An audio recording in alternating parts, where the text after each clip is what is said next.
Greetings captains, welcome back to Rosgreaves Gaming with another video, and today we have a video from WanderingBread at this time in his tier 10 cruiser, the Germans, Hindenburg, here on the Tears of Desert. This time though it's a little different. This time we have it in the Epicenter map, and yes, yours truly is also playing with him in the tier 10 Montana.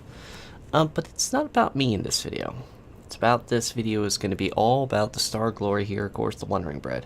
If WanderingBread brings me a video with me in it, or sends me anything, it goes to show that it's something either God sending or just luck of RNGesus on his side that has brought the glory of stupidity of the enemy team, has brought something magical for us to enjoy. So, yeah, Hindenburg. Probably one of my favorite cruisers in the game. Definitely not my strong suit. I definitely have a hard time playing in this ship sometimes. And it's just because I'm really having a hard time lately to learn how to angle myself, and I'm having a hard time with that lately. I've been having one of those bad times right now in ships where basically I get sighted, but that's again because I paddle too much. I get too broadside with this ship. And that's one thing you gotta watch. You can't go broadside this thing. Yes, it's got turtleback armor, but that's weakness at far range. At closer ranges, it becomes a plus because a lot of ships can't pen through that turtleback armor. Anyway, the guns. How would you like a really far range for guns, man? These guns are just nasty. Because of them being the same, type of guns as the Des Moines has, the 203mm guns, they have great shell arcs and penetration, but on top of that, they have some of the best gun ranges at 20.7 with the gun control modification too. And that's not including adding the spotting plane, which increases it by additional 20% for a certain amount of distance. This is not including also getting other module abilities and including an hydroacoustic surge, which if you guys have seen Germans, they have some pretty nasty hydroacoustic ability. Also, it also has not one, not two, not three, but 4 torpedo tubes, 2 on each side. It has a plethora of damage of 13,700. It's a pretty nasty little ship. Now, since we started talking, Brad already opened up his first cell on that Ogboy. 3 capacitations, and there's fires there. So we're already starting up the damage. Now, we're coming around the outside of this map, and you can see there's a whole bunch of us. A Curver, St. Louis, me and the Montana. And we already know there's a couple ships coming down here. There's the first one. There's a Yamato. There's a Dimitri with... Hey! There only can be one Raz. Get out of here! There's only one Razgreaves over here. Get out of here. Thank you. It's one fire on him. And immediately doesn't go for him again. He goes after the next target. Not because he's, not spotted, but you already got a fire on him. He's either A, if he damage controls it, then he can burn him again. But let him have one fire and let it burn. See? Right up there. There's one fire. And again, focus him again because there's nothing else that he can go for. Oh, now he can.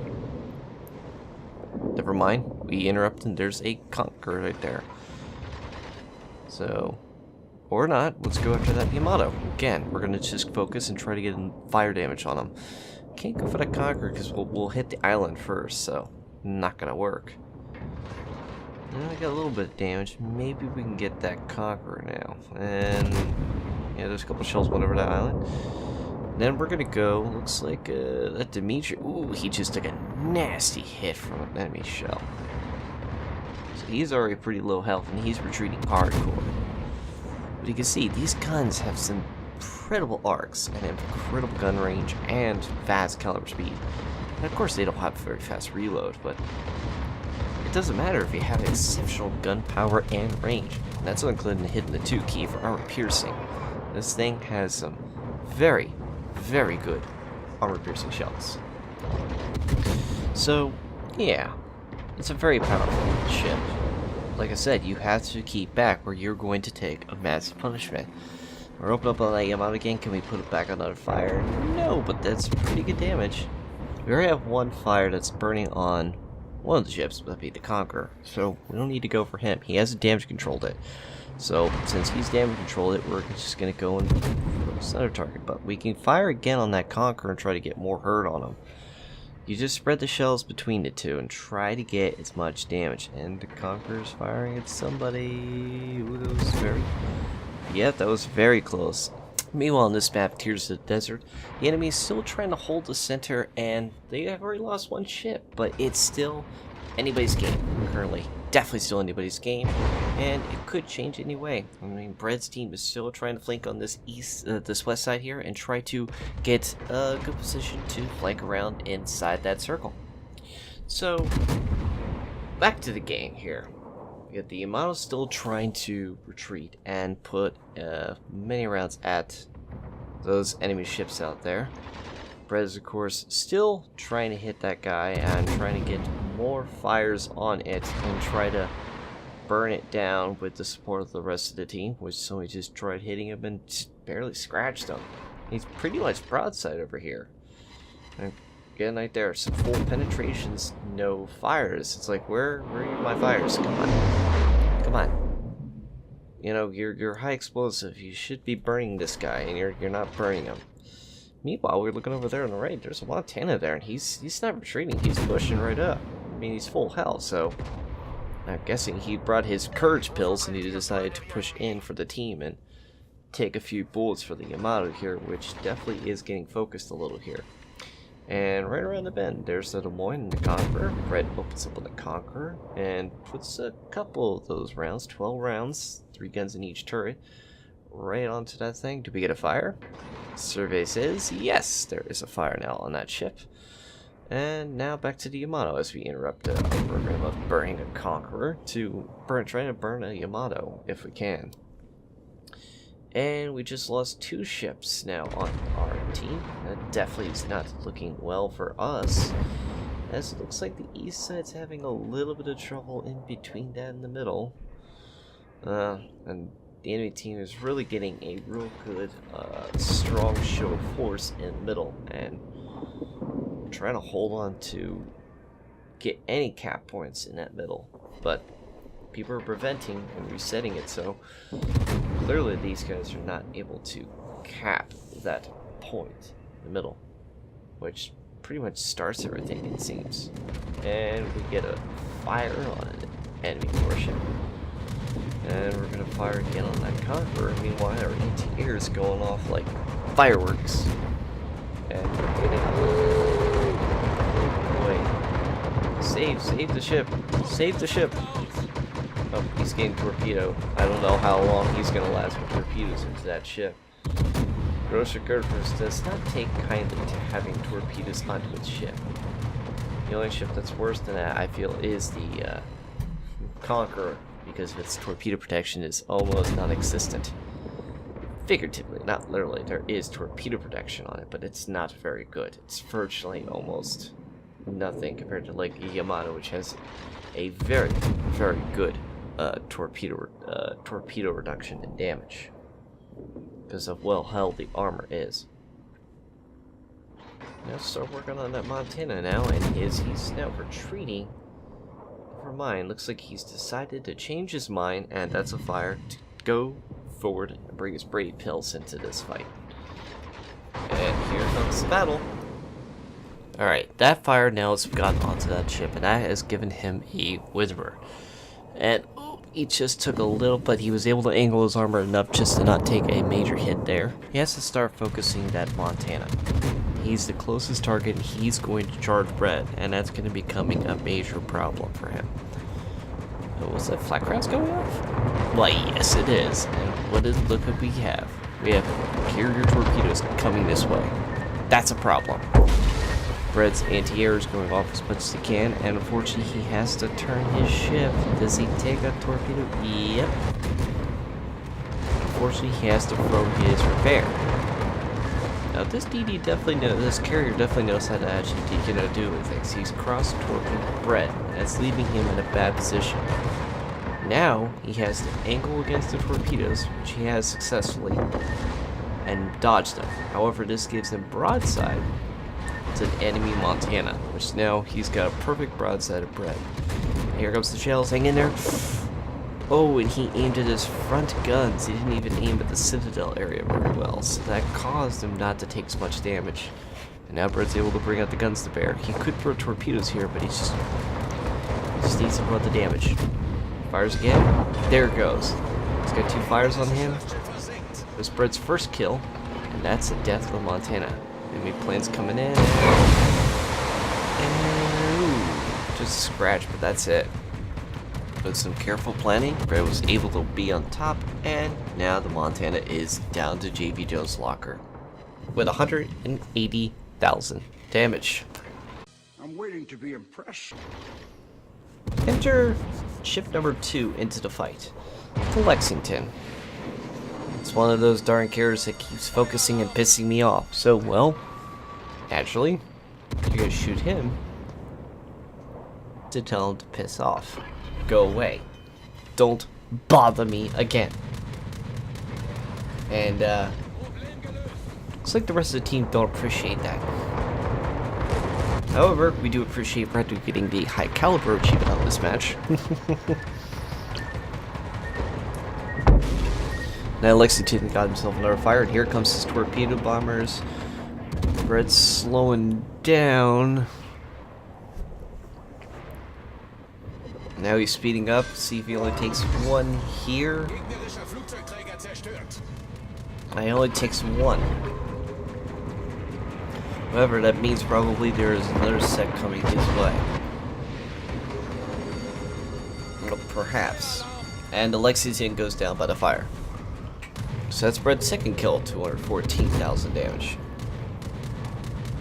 Like I said, we never said that flooding is going to be a problem. Yeah. I think the flood and the fire are now both the double-edged nail in the coffin in this fight. It has to be a miracle for Bread to survive all this to actually get a win. Guys, hello? Anybody here? You said you guys were gonna try to throw the game, right? Alright. I'll believe you. Anyway, Brett's firing out that Des Moines. Broadside, of course, maybe could have tried hammer piercing, but he is not. He's just focusing on firing hikes with the shells right at that Des Moines. And, well, the results? I can't complain, would you? No, I don't think he would have complained one bit. I think he would have been saying, yes, yes, feed me. My character needs more damage from my enemies, and destroying their livelihood is something I quite enjoy.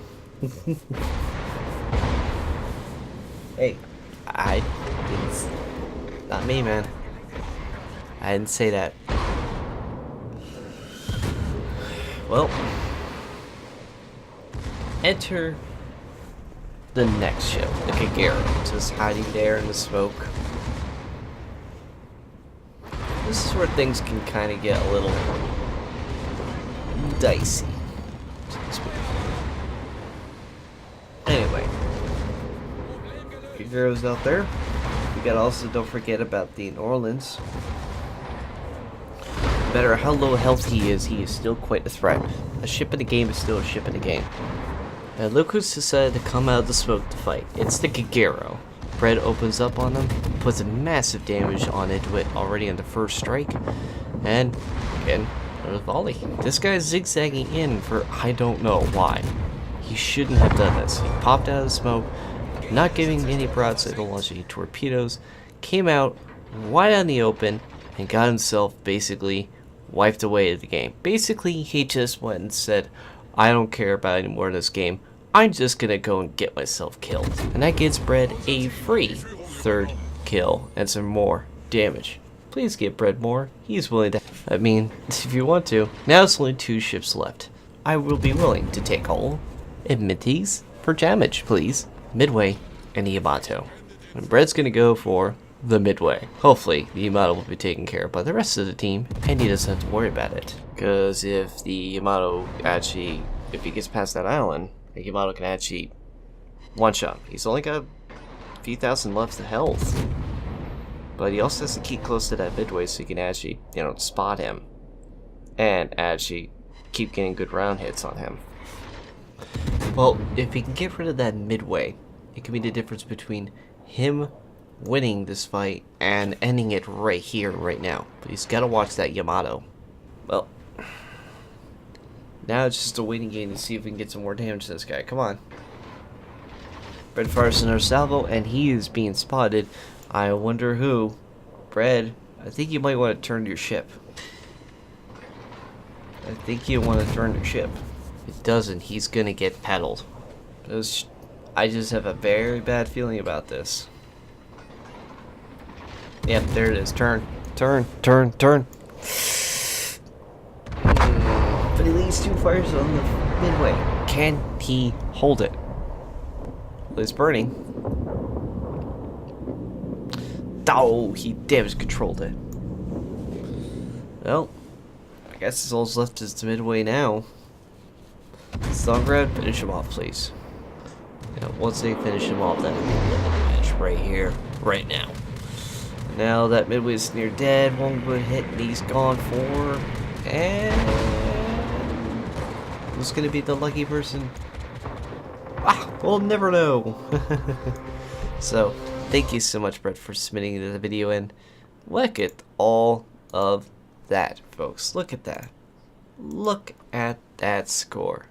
Don't tell me that that was not one hell of a match for him, at least. For him, at least. I mean, honestly, I couldn't do that again if I really tried. So I need to get better so I can actually do stuff like this. So, thank you so much for submitting that in, Brett, and giving that to me. 1 million crits earned with a Confederate high caliber with 314 target hits, 34 planes shot down, and 24 fires. You kind of think you meant the. I guess you were thinking this ship was the Zao. No, you wouldn't. Of course, top of the team with 3,664 base experience. Really, really insane high amounts. I hope you guys enjoyed this video as always. If you guys like this video, hit that like button. If you dislike it, you can hit that too. Write down the comments down below if you actually want to see any ships that are interested in putting in here. And if you guys have your own replays, make sure you submit it to Wow's Replays and give me the link via email or Discord, whatever the two. I don't care, as long as we actually have a way to actually, you know, get the videos and the files delivered to me to look at, so I can actually do and decipher what I can use and what I can't. But anyways, thank you guys, folks, so much for actually watching this video. As always, take care of yourselves, and I'll see you all in the next one. Bye.